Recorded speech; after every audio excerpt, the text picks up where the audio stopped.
یہ تعلیمی ادارے تو ہیں نہیں بیٹا، یہ کاروباری ادارے ہیں، اور انسانیت کی سمجھ تو آتی ہے اپنے نبی کو فالو کرنے سے۔ تو پہلا قصور والدین کا ہے جو اپنے بچوں کو اللہ اس کے رسول کا تعارف نہیں کراتے، اور 3 سال کی عمر میں اسے اسکول میں ڈال دیتے ہیں۔ پھر دوسرا قصور اس سسٹم کا ہے جس میں لڑکے لڑکیاں اکٹھے پڑھتے ہیں، جو بالکل غلط ہے، ناجائز ہے۔ تیسرا قصور ان اداروں کا ہے جو صرف کمائی اور پیسہ، ان کے لیے تعلیم کوئی میٹر نہیں کرتی، لڑکے لڑکیاں نشہ کرتے ہیں، ان کے لیے یہ کوئی مسئلہ نہیں ہے، لڑکے لڑکیوں کے آپس میں ناجائز تعلقات ہیں، بوائے فرینڈ گرل فرینڈ، اس کا انہیں کوئی احساس نہیں ہے، بس انہیں فیس چاہیے، پیسہ چاہیے۔ تو یہ تعلیمی ادارے تھے، ان کو کہنا ہی تعلیم پر ظلم ہے۔ یہ تو جانوروں کی طرح ہے، انسان اللہ اور رسول کے بغیر جانور ہے۔ اور پھر یہ جو طلبہ ہیں چوتھے نمبر پر، یہ ذمہ دار ہیں کہ ان کو اللہ نے کہا ہے کہ ڈھونڈو صحیح راستہ اور بچو جن چیزوں سے روکا ہے اور کرو جو کہا ہے۔ تو یہ پوری ایک چین ہے جس میں سب مجرم کٹھے ہیں۔ اللہ ہماری نسلوں کی حفاظت فرمائے۔ میں جب پڑھتا تھا گورنمنٹ کالج لاہور، تو کوئی لڑکی دوپٹے کے بغیر نہیں ہوتی تھی، اور سب شلوار قمیض میں، اور ان کے ہماری کلاس میں بیٹھنے کی جگہ بالکل الگ ہوتی تھی ایک ہی کلاس میں، لیکن وہ آگے بیٹھی ہوتی تھی ایک طرف اور ہم لڑکے پیچھے بیٹھے ہوتے تھے، اور کسی کو پتہ ہی نہیں تھا۔ زیادہ سے زیادہ نشہ چرس تھا، کچھ لڑکے چرس پیتے تھے۔ تو اب لڑکے لڑکی برابر میں بیٹھے ہوتے ہیں، اور لڑکیوں کا لباس اتنا غلط ہو گیا ہے، تو نشہ تو آنا ہی تھا، کیونکہ جتنا آدمی گناہوں میں بڑھتا ہے وہ مینٹلی اپسیٹ ہو جاتا ہے۔ یہ عجب بات، گناہ میں ظاہری طور پہ لذت رکھی ہے شیطان نے، تو وہ اس وقت وہ مزہ لے لیتا ہے، پھر لوٹ کے اس کا جب ریئیکشن آتا ہے وہ ڈپریشن آتا ہے، اور وہ اینزائٹی آتی ہے۔ پھر اس کو دور کرنے کے لیے وہ ڈھونڈتے ہیں کوئی سکون کی چیز، پھر وہ نشے آ جاتے ہیں۔ لیکن دنیا کی سب سے بڑی منڈی نشے کی امریکہ ہے، جہاں سب سے زیادہ مال بھی ہے، پیسہ بھی ہے، ہر چیز وہاں مہیا ہے، دنیا کی سپر پاور ہے، پھر وہ کیوں نشے کرتے ہیں؟ کہ جتنا انسان اللہ اس کے رسول سے دور ہوتا ہے، گناہوں میں پڑتا ہے، تو وقتی ایک لذت اور نشہ ہوتا ہے، جب وہ ہوش میں آتا ہے تو پھر ایک دم اندر اس کی بے قراری پیدا ہوتی ہے، تو پھر وہ نشوں میں چل پڑتا ہے۔ میرے محترم بھائی اور دوستو،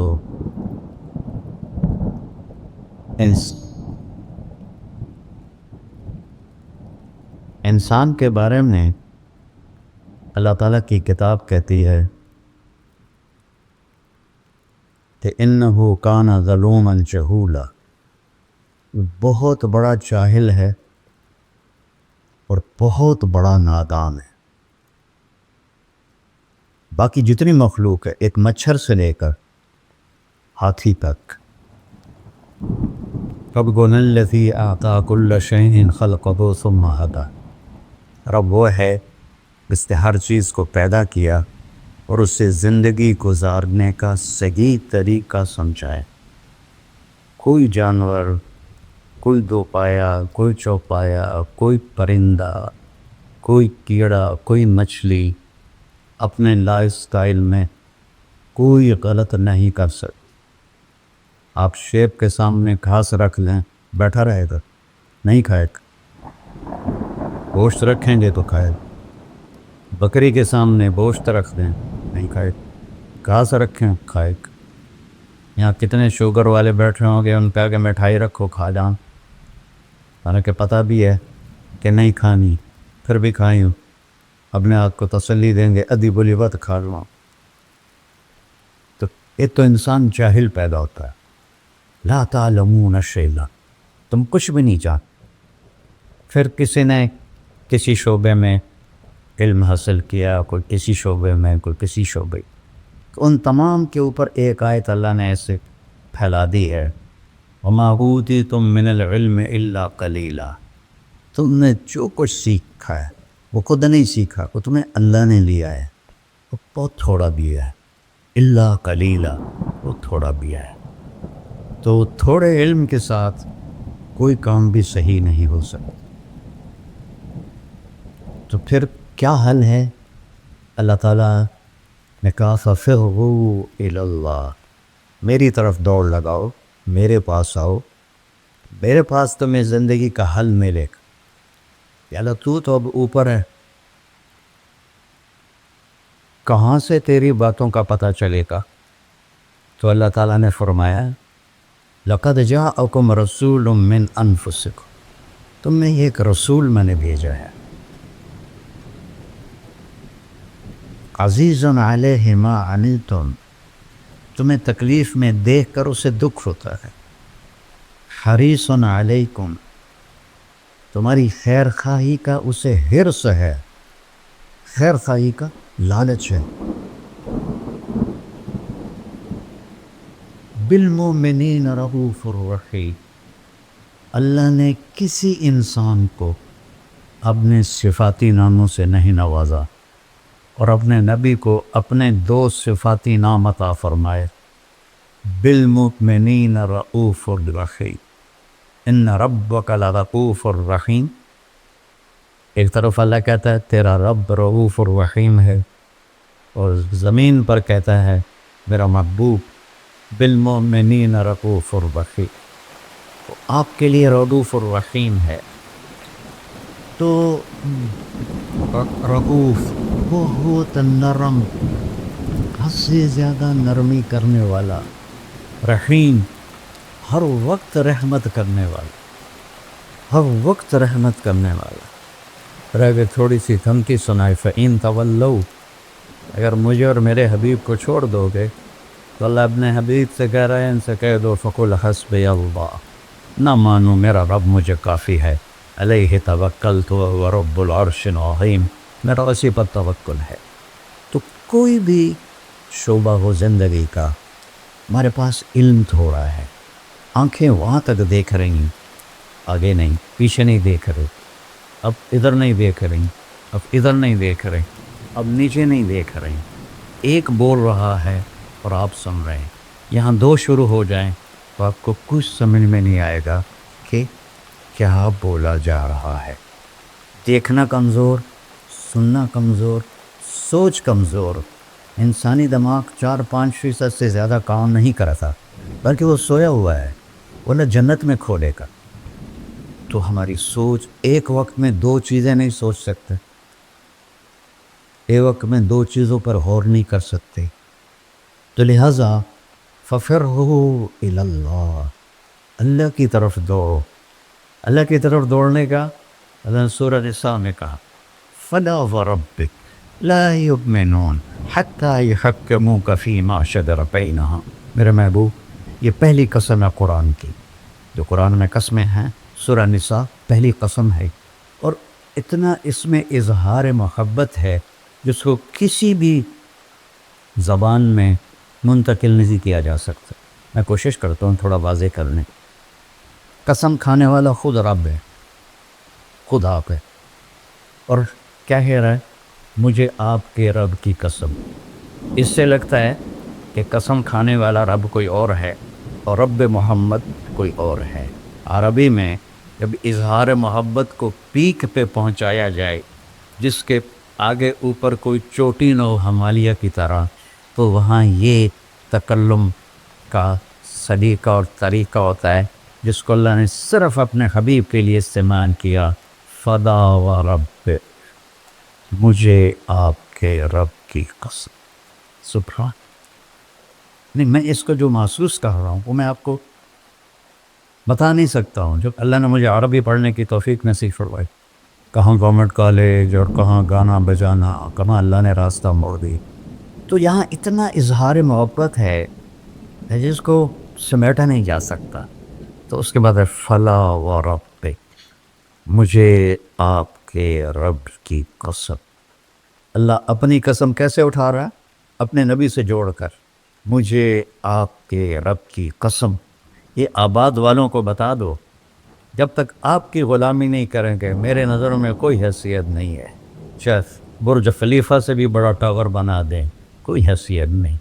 یہاں حیثیت کا سکہ محمدیت پر ہے، نہ کہ پیسے پر، نہ کہ شکل و صورت پر، نہ کہ کسی اور نسبت کا. ایک ہی سکہ ہے، وہ ہے محمد و بسو. جب ہمارے نبی تشریف لے گئے معراج تو آپ نے عرض کی یا اللہ اتخذت ابراہیم خلیلا وموسیٰ کلیما وعلنت لداود الحدید وسخرت لسلیمان الریاح واحیت لعیسی الموتى فماذا جعلت لی. یا اللہ یہ معراج موسیٰ علیہ السلام نے کہا ارنی انظر الیک، تھوڑا اپنا نظارہ تو کرا دے. تو اللہ تعالیٰ نے کہا لن ترانی موسیٰ، تیرے بس کا نہیں ہے. موسیٰ علیہ السلام لاڈلے نبی تھے، ہمارے نبی نے فرمائے. وہ اللہ سے ضد کر لیتے تھے کہ نہیں ایک باری تو دیکھنا ہے. کہا اچھا ٹھیک، میں پہاڑ پہ تجلی ڈالتا ہوں، وہ کھڑا رہے گا تو بھی دیکھ لے. فلما تجلی ربہ للجبل، اب یہ عرش کے اوپر سے تجلی آئی ہے، پہاڑ پہ پڑی ہے. جعلہ دکا، پہاڑ ریت بن گیا. وخر موسیٰ صاعقہ، اور موسیٰ علیہ السلام بے ہوش ہو کے یہ گئے. پتہ نہیں کتنی دیر بولے گئے. ہوش میں آیا تو کہنے یا اللہ میری توبہ ہوں میں نہیں آتا. اور یہاں سارے پردے ہٹا کر اللہ اور محبوب آمنے سامنے، اور وہ انہی آنکھوں سے دیکھ. جنت میں اللہ نئی آنکھ دے گا جس سے ہم اللہ کو دیکھیں گے، نئے کان دے گا جس سے ہم اللہ کی سنیں. میرے محبوب تو اسی دنیاوی آنکھوں سے اپنے اللہ پر ایسے دیکھ رہے ہیں. اور میرا رب کیا پروٹوکول دے رہا ہے. آپ لوگوں کا کیا پروٹوکول ہے؟ آج جھنڈے ہوتے ہیں، کل جیل ہوندی. تو میرا رب کہہ رہا ہے السلام علیک ایہا النبی ورحمۃ اللہ وبرکاتہ. کیا سلام پیش کیا میرے اللہ نے اپنے بندے کو. عبد ہے، عبدہ ورسولہ. عطیات میں پڑھتے ہیں واشہد ان محمدًا عبدہ ورسولہ، اللہ کے بندے ہیں، رسول میں. اللہ کہہ رہا ہے السلام علیک ایہا النبی، اے عزت والے نبی، ایہا نبی، ورحمت اللہ، میری رحمت، وبرکاتہ، اور میری برکتیں. اور میرے ماں، اگر اللہ، حدیث میں آتا ہے اگر اللہ ایک تجلی پوری کائنات پہ ڈال دے عرش سے لے کر نیچے تک، تو جتنی یونیورس ہے، صرف دنیا نہیں، جتنی یونیورس ہے جل کے راکھ ہو جائے گی، راکھ ہو جائے گی. اور جو آج تک ناسا والوں نے ڈھونڈا ہے وہ 3% ڈھونڈا ہے، 97% بلیک ہے. اس کی ناسا کی رپورٹ ہے، غلط ہے یا صحیح ہے انہی کے ذمے. یہاں سے جہاز اڑے روشنی کی رفتار 3,00,000 کلومیٹر فی سیکنڈ، 3,00,000 کلومیٹر فی سیکنڈ اڑے، اور یہاں تک 90 ارب سال پڑتا رہے تو یہ 3% کور ہوگا. تو جو 97% ہے پھر تو نظر ہی نہیں آتا ہے. تو میرے نبی نے فرمایا کل کائنات جل کے راکھ ہو جائے گی. اور میرے رب نے پردہ ہٹایا، اپنے حبیب کو اپنا آپ دکھایا. وہ انہیں دیکھ رہے ہیں، یہ انہیں دیکھ رہے ہیں. ہوش و حواس میں بات ہو رہی ہے. اتنی بڑی ہستی کو چھوڑ کر آپ لوگ یا میں کیسے صحیح راستے پہ چل سکتے، جن کا علم کی انتہا ہے اللہ، اور جس نے اللہ کو دیکھ لیا ہو اس کے علم کو کوئی پہنچ سکتا ہے؟ پھر آپ نے فرمایا جیسے میں آگے دیکھتا ہوں میں پیچھے بھی دیکھتا ہوں. اللہ مجھے پیچھے بھی دکھاتا، آگے بھی دکھاتا. آپ نماز پڑھا رہے تھے، نماز چلنا شروع کر دیا. چلتے چلتے چلتے دیوار کے ساتھ کھڑے ہو. آپ کے زمانے میں محراب نہیں ہوتا تھا. محراب اور مینار یہ دو چیزیں حضرت عمر بن عبدالعزیز نے اضافہ کی. کھڑے رہے، پھر پیچھے ہٹنا شروع کیا. اور مسلح کے کنارے پر جا کر کھڑے ہو گئے۔ اب سارے صحابہ پریشان کہ ایک ہی ہو گیا، پہلے تو کبھی ہویا نہیں۔ تو جب آپ نے سلام پھیرا کہ یا رسول اللہ، یہ آپ نے کیا کیا نماز کے اندر؟ ہماری تو سمجھ سے باہر ہے۔ آپ نے کہا جب میں آگے بڑھا تو مجھے جنت نظر آ رہی تھی، اور اس کے انگوروں کے گچھے اس کی دیواروں کے باہر نظر آ رہے تھے۔ ان کو دیکھ کے میں آگے چلے۔ اور جنت کہاں ہے؟ 7ویں آسمان پہ فاؤنڈیشن، بغیر لوہے، بغیر بجری کی، بغیر سیمنٹ کے، بغیر یہ اینٹوں کے، اللہ کے امر کی فاؤنڈیشن ہے، اور اس کی چھت اللہ کا عرش ہے۔ اور پھر وہ 7ویں آسمان سے ادھر بھی باہر نکلی ہوئی ہے، جیسے اب لنڈر ڈالتے ہیں، ادھر بھی باہر نکلی ہوئی ہے، ادھر بھی باہر نکلی ہوئی ہے۔ اور اس دنیا کو جتنا بھی آپ آباد کر لو، یہ ہو بھی تو نہیں، نہ مٹنا تو ہے اس نے، کہ اس کو بنانے والے نے آبادی کے لیے بنایا ہی نہیں ہے۔ ہاں، چند دن کے لیے آئے ہیں تو اپنی ضرورتوں کو اللہ رسول کی منشا کے مطابق پورا کریں اور جائیں اپنے گھر۔ تو میرے نبی وہ دیکھ رہے ہیں، اور پھر کہنے لگے آپ پیچھے کیوں ہٹے؟ کہ پھر اللہ نے مجھے جہنم دکھائی۔ جہنم کہاں ہے؟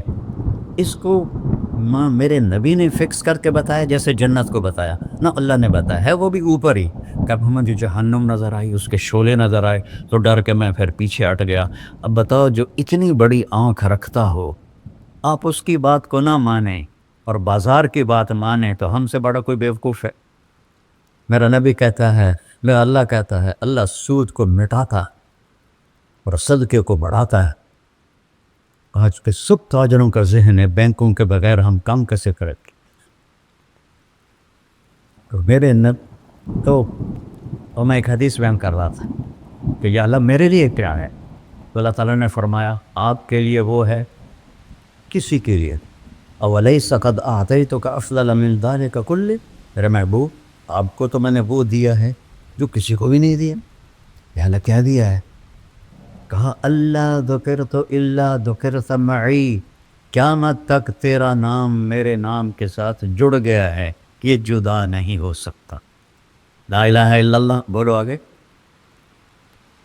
لا الہ الا اللہ کے ساتھ 1.25 لاکھ نبی جڑے، آدم بھی جڑے، شیس بھی جڑے، ادریس بھی جڑے، نوح بھی جڑے، لیکن جیسے کسی کا ٹرانسفر ہو جاتا ہے تو نیم پلیٹ تبدیل ہو جاتی ہے۔ ہر نبی کے جانے کے بعد کلمے کا دوسرا حصہ اس کے نام کے ساتھ تبدیل ہو جاتا تھا، لیکن اللہ نے فرمایا میرے بھائیو قیامت کا دھماکہ بھی تیرے نام کو مجھ سے دور نہیں کر سکتا۔ اللہ ذکرت الا ذکرت معی، قیامت تک تیرا نام میرے نام کے ساتھ جڑ گیا۔ وشرحت لک صدرک، میں نے آپ کا سینہ کھول لیا۔ ورفعت لک ذکرک، میں نے آپ کے نام کو بلند کر دیا۔ وجعلتک فاتحا وخاتمہ، یہ دو عجیب صفت ہیں۔ اب لوگ پہلے آئے ہیں، میں بعد میں آیا، اب میں پہلے کہلا سکتا ہوں؟ میں تو پہلے آیا نہیں، میں تو بعد میں آیا۔ اور کچھ لوگ میرے بھی بعد آئے ہیں، جو پہلے آئے ہیں وہ بعد میں نہیں کہلائے جا سکتے، جو بعد میں آئے ہیں وہ پہلے نہیں کہلا سکتے۔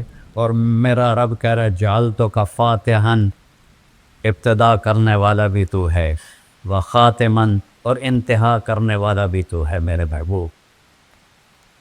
تو اللہ سے جڑے بغیر، اور اللہ سے اللہ کی قسم کروڑ دفعہ کہوں، دنیا میں سب سے آسان ہے اللہ کو راضی کر، 1 ٹکا نہیں چڑھی، 1 ٹکا نہیں چڑھی، سب سے آسان ہے اللہ کو راضی کر، سب سے مشکل ہے بندوں کو راضی کرنا۔ اور اللہ کو اتنی ایک اللہ کی حدیث قدسی سنو، کہتا میرا بندہ لو بلغت ذنوبک عنان السماء، تو اتنے گناہ کر کہ زمین بھر دے، سمندر بھر دے، پہاڑ بھر دے، پہاڑ تیرے گناہوں میں دب جائیں، چاند تاروں سیاروں میں گناہ بھر دے، پھر اس کو اٹھا کے آسمان کی چھت کو لگا دے۔